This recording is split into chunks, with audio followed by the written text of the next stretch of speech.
আসসালামু আলাইকুম বন্ধুরা, আজকে সন্ধ্যায় চলে গেলাম স্যান্ডউইচ খাওয়ার জন্য। কি অসাধারণভাবে স্যান্ডউইচ তৈরি করা হচ্ছে দেখেই জিহ্বায় পানি চলে আসলো। মামাকে বললাম, মামা আমাকে একটা স্যান্ডউইচ বানিয়ে দিন। মামা বলল, ঠিক আছে বসুন, 1 মিনিট বসুন, 2 মিনিটে স্যান্ডউইচ বানিয়ে নিয়ে আসছি।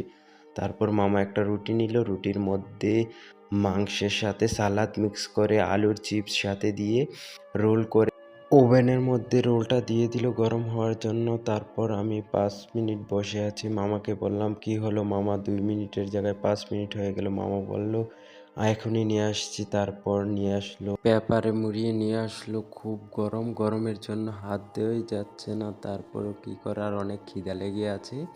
আমি আস্তে আস্তে পেপারটা সরিয়ে গরম গরম স্যান্ডউইচ বিসমিল্লাহ বলে খাওয়া শুরু করলাম। মুখে পড়া মাত্রই অনেক স্বাদ, অনেক টেস্টি লাগলো। মামাকে বললাম, মামা কিভাবে বানিয়েছো, এত স্বাদ হয়েছে, তোমার হাতে জাদু আছে। মামার প্রশংসা করলাম। মামা হাসি মুখে বলল, আর লাগবে নাকি?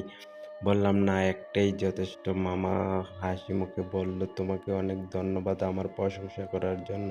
আসলে স্যান্ডউইচটা অনেক স্বাদ হয়েছে, যার প্রশংসা না করে থাকতেই পারলাম না। আসলে স্যান্ডউইচ